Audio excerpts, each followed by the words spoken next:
Ayo, what's up? Welcome back din sa ating channel. It's Mobs TV.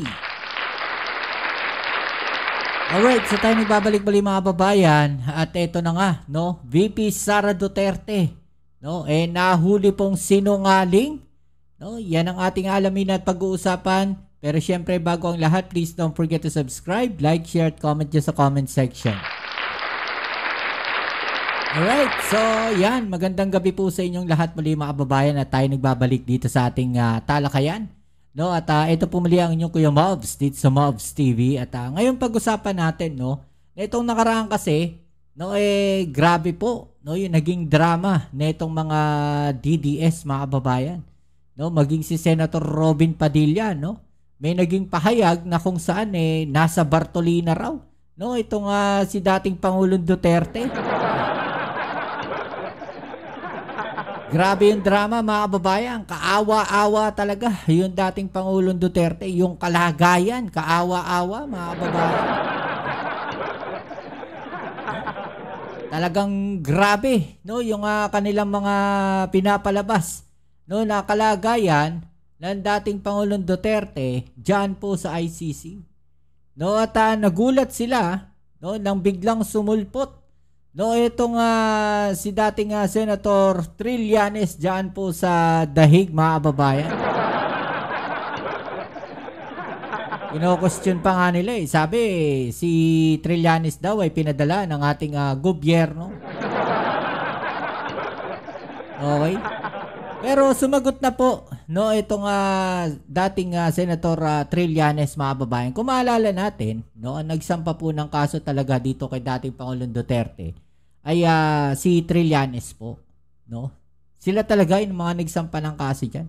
Hindi naman si Pangulong Bongbong Marcos. Kaya nagtataka ako dito sa mga DDS na to. Bakit kay Pangulong Bongbong Marcos sila galit na galit? Bigyan ko na kayo ng idea kung bakit galit na galit sila kay Pangulong Bongbong Marcos at parang siya pa yung sinisisi, no? Kasi nga meron silang agenda, no? Ginamit po nila 'yan na pagkakataon para isisi sa ating Pangulong Bongbong Marcos. No?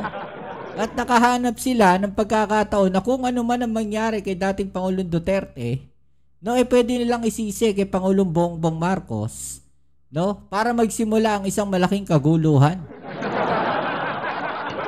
Ang problema mga kababayan, hindi na po naniniwala sa kanila ang karamihan ng mga Pilipino. Dahil hindi po kasi kagaya dati, no, iba ang sitwasyon ngayon, mga kababayan. Nakikita ng mga kababayan natin, nakikita ng mga Pilipino kung ano yung mga totoong nangyayari. Diba? Hindi kasi kagaya dati na walang social media. No, ngayon may social media, open na open ang lahat. Kahit sino pwede mag-research. 'Di ba? At itong mga DDS na 'to, no, actually alam natin, marami diyan naliliwanagan na 'Di ba? No, marami sa kanila sigurado tayo, no, na naliliwanagan na sa mga nangyayari. Mga kababayan, no. Okay. So ito panoorin natin, no, ito pong naging interview nitong si ex-Senator Trillanes, mga kababayan. No, pasensyaan nyo na, no, kasi baka maka-copyright tayo dito. Medyo inayos lang natin yung video. Pero pakinggan natin kung ano yung mga kanya sasabihin dito. At lumalabas, no, na tila sinungaling, no, itong mga nasa kabilang parlor mga kababayan. Dahil kanilang pinalalabas na parang hindi tinatrato ng maayos ang dating Pangulong Duterte, no, doon sa kulungan, no, sa ICC. Di ba? Imposible naman. Pagkaganda-ganda nga nung kulungan doon sa ICC. Panoorin natin to mga kababayan. Let's go. Former Senator Antonio Trillanes, sir, live kayo sa RMN DZXL Manila. Si Lourdes po ito, good afternoon. Okay, so subscribe nyo rin po mga kababayan para sa mga latest news. Ayan, no, DCXL News, i-type nyo lang po. Makikita nyo na rin po yan. Magandang hapon po sa inyo, Lourdes, at sa ating mga listeners. Dapat daw imbestigahan, baka isama ho kayo sa pagtungo nyo sa the Netherlands, sir. Reaction po ninyo. Alam niyo ho, natatawa na lang ako dun sa mga ginagawa nila dyan, ano? Sa Senado ngayon. Ito na nga yung latest. Sabi, mag-iimbestiga daw kung kasama daw ako dun sa nag-welfare check kay Digong. Alam niyo, napaka-simple nung kung gusto niya talaga malaman, tanungin na lang nila mismo si Digong kasi si Sara, meron po siyang access kay Digong araw-araw sa telepono. Pwede po siyang tawagan. Pwede niya tanungin, totoo bang dyan, bumisita sa'yo? Kung sabihin hindi, di tigil na natin yung kalokohan. Di ba? Pero kung gusto niya mag-ubusan kami ng oras, game po ako doon. Kasi nga, yun yung pinalalabas nila, mga babayan eh. Di ba? Nakasama daw siya sa nag-welfare check, mga babayan. Paranoid sila kay Trillanes. No, praning na praning sila kay Trillanes dahil baka may gawing hindi maganda daw si Trillanes. Baka ganun. No, yung kanilang iniisip. Pero kasama ho ba kayo, hindi? Hindi nga po. Di ba? Napakasimple lang ho noon. Pwede kong sabihin yun sa Senate investigation o pwede na nilang matanong mismo kay Digong mismo. Di ba? Kasi nabibisita naman nila araw-araw, nakakatawag sa telepono araw-araw, so malalaman nila yung sagot. Ora mismo. Paano ho kung sabihin nila, Senator, na kasi nga mali-mali yung tatay ko, minsan hindi siya nakakaalala, minsan nakakaalala. Paano nila na yan? Paano nila ngayon na mara-reconcile dun sa sinasabi nung asawa na si Mrs. Zimmerman na maayos daw yung kalagayan ng kanyang asawa, maganda yung kwentuhan nila, masaya. Paano yun? So, sino nagsisinungaling? Yun yung tanong doon. Yun yung tanong doon. Yun ang magandang tanong. Sino ang nagsisinungaling, mga babayan? No? Kasi naalala natin, no, sabi ni BP Sara, no, na dating Pangulong Duterte daw, no, ilang beses daw tumumba ron, no, at natagpuan daw na walang malay, mga kababayan. Ba, yun yung pinapalabas nila eh.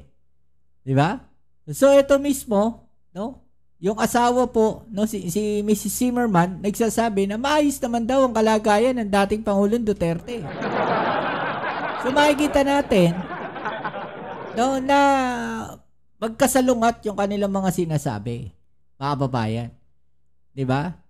Magkasalungat yung kanilang mga sinasabi. Iba yung sinasabi ng asawa, iba yung sinasabi nila Sara Duterte. So mula doon pa lang makikita na natin, mga babayan, no, na ginagamit nila, no, yung kalagayan ng dating Pangulong Duterte, no, sa kanilang mga hidden agenda. Baka meron. Tuloy natin. Sen, sa mga nakikinig ho sa atin, ano ho ba ang inyong pinag-aabalahan dyan nung kayo po nagtungo sa The Netherlands? Ito po. Sige, para official, I categorically deny na ako ay pumunta doon para bisitahin siya at para mag-welfare check. Okay, yan. Ngayon, ako po ay nagtungo ng The Netherlands dahil marami po tayong mga imbitasyon doon, may mga engagements po tayo, kasama na yung engagements ko po sa ICC. Doon po nalaman natin, marami tayong nalaman po doon, yung isa na ron, yung kondisyon nila sa pagtrato ng mga detainees, kagaya ni Duterte. So, maayos po yung mga facilities nila doon. Hindi po sila nakalagay sa selda, nakalagay po sila sa komportabling kwarto, 10 square meters. Ang sukat, may kama na malambot, tapos meron din siyang heater doon sa kwarto pag malamig. Meron pong sarili siyang banyo. May kusina sila doon, may sala sila doon, recreational areas, library, marami ho, maluwag sila. Tapos sa pangkalusugan, meron ho silang medical team doon mismo sa detention center. 6 lang ang nakadetine doon eh. 6 lang. So may may medical team sila doon, may ambulansya sila sa labas, naka-standby, 5 minuto lang ang distansya ng ospital. Kaya wala ho. Tapos, ito pa. Ay, saan nakuha natin informasyon? Wala daw pangyayari na hinimatay si Duterte contrary dun sa sinasabi ni Sara. Kaya, di ba mga kababayan? Alam mo, minsan, no, napapansin ko lang din, no, itong si VP Sara Duterte, na minsan, may mga sinasabi siya, no, na galing din dun sa mga sinasabi, no, nitong si Harry Roque, mga kababayan. Diba? Pansinin ninyo yan. No, pag nagsalita si Harry Roque, no, minsan may mga kinukuha siya doon, ginagamit niya eh, nagga-gaslighting sila. Diba? Pinapalala nila yung sitwasyon. Malaking kasinungalingan yung sinabi nila na 3 beses na raw hinimatay si Digong doon na wala nag-asikaso. Hindi po totoo yun. Yun po ang nakuha natin. May punto. Hindi raw totoo, mga kababayan, ha? Ha? No, yung sinasabi nila, no, na natagpo ang walang malay, imposible yun, mga kababayan. No? ICC, pababayaan yung mga nakakulong, di sila nasisi dyan. Diba? Hindi nila pababayaan yan. Ba't naman nila pababayaan yung mga nakakulong na yan, mga kababayan? Hindi nila pababayaan yan. Sila madadali eh. Kaya sinasabi nila, no, na natagpo ang walang malay, no, ang strategy kasi is alam nila yung mga Pilipino, maano yan eh, tawag dito, maaawain, no? Iba kasi ang iba ang ugali ng mga Pilipino, lalo na sa mga matatanda, mga babayan. No, pagka narinig nilang ganyan yung sitwasyon, 'di ba? Sabihin nila nawalan ng malay, 'yun yung ginagamit nila. No, yung ugali ng mga Pilipino na 'yon. 'Yun yung tina-target nila eh. Kaso yung mga Pilipino, may mga Pilipinong ayaw maniwala eh. Bakit tayo maniwala? Salungat nga kasi yung mga sinasabi nila doon sa sinasabi ng asawa. Nahuhuli yung kasinungalingan, mga kababayan. Diba? Yung pamilya na sinasabi ho na kinakailangan ng staff, I don't know Sen kung pwede yung ganun sa ICC para magpakain, may special na pagkain yung matanda, no? Si dating Pangulong Duterte dahil daw po yung diet niya iba sa edad niya at sa kalagayan niya. Pwede ba yun, sir? Okay. Alam niyo po, tungkol dun sa diet, nakalagay po doon ay pwede silang mag-request kung ano ang gusto nilang kainin. Ayan po yan. Tapos pwede nga silang magluto doon. Ayan nyo, kung matutuloy yung paglabas ng warrant ni Bato, di may taga-asikaso na, may taga-luto na para kay...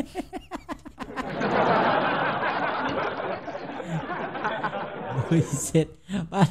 Para sinasabi, para may kasama si dating Pangulo Duterte, may taga-luto na raw. Ulit din eh, no? Digong. Ngayon, ito po kasi yan. Ang kailangan natin isipin din ito. Parang pati yung natatawa, mga kababayan eh. Oh. Pati yung nag-interview natatawa sa inyo. Yun na nyo. Pigil na pigil eh. Pigil na pigil yung yung tawa nung nag-interview. Luto na para kay Digong. Ngayon, ito po kasi yan. Ang kailangan... pinatay yung camera.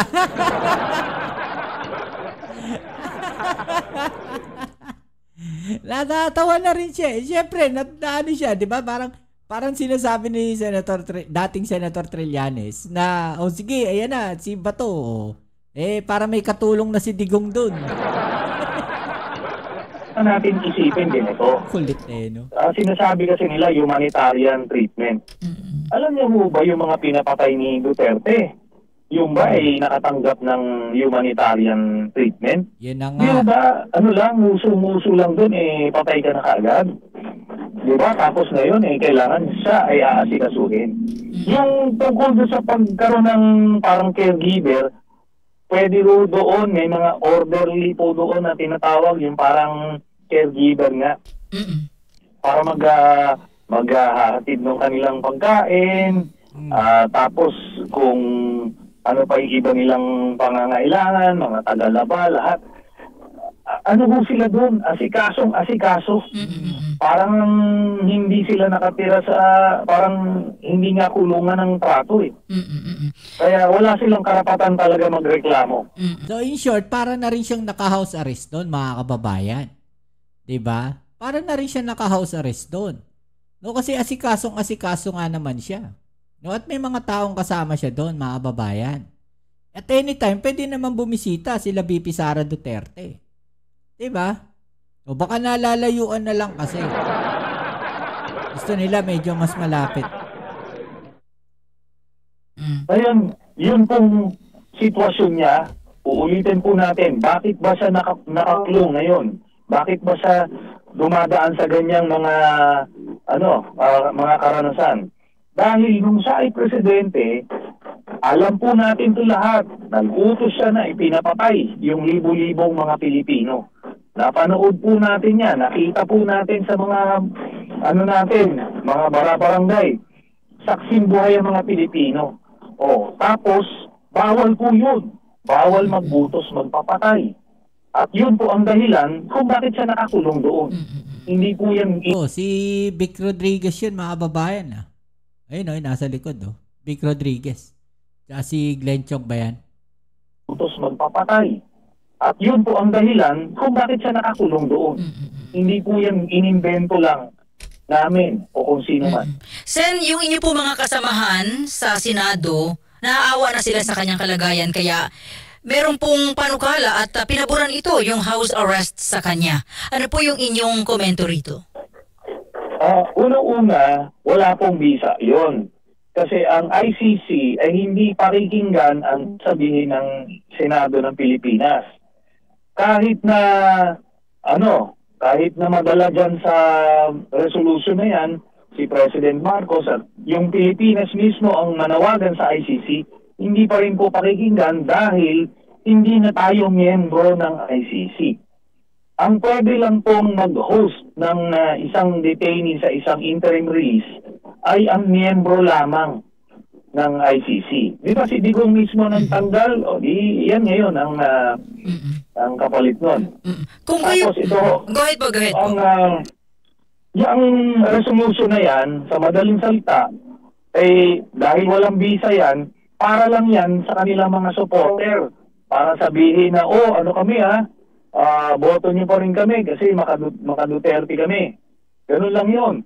At para kay Sara Duterte, kasi alam nilang bingador siya,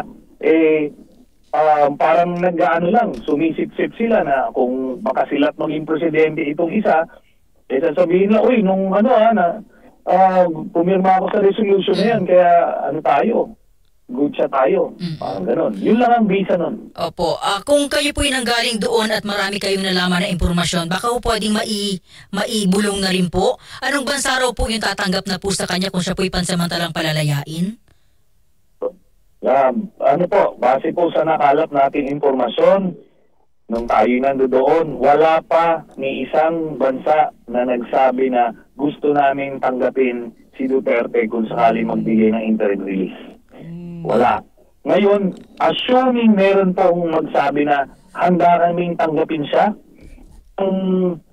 ang gagawin po ng pre-trial chamber ng ICC ay hindi po automatic na i-grant ka agad. Kasi ito po, kasama din ito sa diniskas sa akin, kasi po sa mga nakaraan na mga insidente na nagbigay ng interim release ang ICC, ang binibigyan lang ay yung may mga mababang uri ng kaso. Yung obstruction of justice, yan lang, no? Hindi po yung mabibigat na kaso kagaya ng crimes against humanity. Hindi po nila binibigyan ng interim release yung gano'n. Tapos, meron din insidente na terminal illness. May advanced stage ng cancer. So, yun. Dirinantila yun. Meron ding nag-transplant. Heart transplant yata yun. So, mga ganong klaseng sitwasyon ang binibigyan ng interim release. At yun yang lahat ng kaso ay kailangan yung yung minor cases.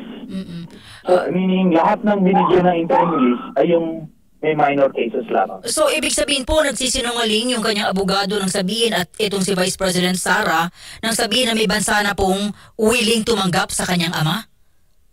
Ganoon na nga po. Kasi ilang beses na po nahuling nagsisinungaling yung abogado niya at itong sila Sara. Sinasabi nila noon pa na marirelease na raw dahil ito na, tatanggapin na sa kung ganitong bansa. Pag re-reviewin po natin yung earlier statement sila, ulit-ulit po yun. Tapos sinabi nila, magagrant na kasi hindi raw kakontrahin ng prosecution yung kanilang motion para interim release. O pumalag yung prosecutor, i-oppose namin yan. So, ilang beses na po na nahuli na nagsisinungaling sila. Okay. Sir, kung galing din po kayo doon, total, baka ho na ibulong na rin po sa inyo, kailan po ilalabas yung warrant of arrest ni Senador Bato de la Rosa at iba pa? Ang masasabi po natin ay ito ay gumugulong na at kung lalabas man ito ay within the next few months, ang pinakamatagal na ay mga February sa case ni Bato. So, ngayon, si Bongo, maaaring sumunod na yan. Agad-agad. Hopefully, magsabay na. Okay. Yun lang po. Ilang buwan na lang po ang binibilang natin. Senador Bato de la Rosa at Bongo. Opo. Wala pong VP Sara or wala pong iba pa? Wala po. Hindi po kasama si VP Sara, hindi kasama si Aguirre. Kung ako lang, sana sinama nila. Pero iba po ang criteria ng prosecutor ng ICC. Kailangan mataas ang level ng ebidensya para siguradong makukonvict nila sa husgado. So yan po. Ngayon, kung meron man pangatlo, ang pangatlo na yan ay magiging si Albayalde. Kung tutuloy nila yun. Yun na lang po ang naiiwan. Senator Antonio Trillanes, sir, maraming salamat. Alright, so mga kababayan, no? So, lumalabas na nagsisinungaling sila, mga kababayan. Kasi iba yung sinasabi dating neto ni Trillanes, mga kababayan. 'Di ba? Lumalabas na niloloko nila, no, yung kanilang mga supporters. Kasi unang-una doon pa lang, no, sa sinabi ng asawa, no, ni Duterte, 'di ba? Na maayos yung kalagayan, nakakausap nila. No? Taliwas doon sa sinasabi nila, no, na mahina na, no? At natagpuang walang malay ang dating Pangulong Duterte. Okay? So, sinungaling din yung asset nila. Kasi sabi nila, galing daw doon sa loob no? May nagsabi daw sa kanila So, sinungaling yung nagbibigay sa kanila ng impormasyon. Ano masasabi po ninyo dyan? No? I-comment na lang po sa ibaba yung mga opinion at ating yung pag-usapan. Alright? So yan muli, maraming salamat sa lahat ng mga patuloy na kasuporta dito sa ating channel. Kita-its po tayo sa ating next video upload. Ito muli ang inyong Kuya Mobs sa Mobs TV. Peace. I'm out.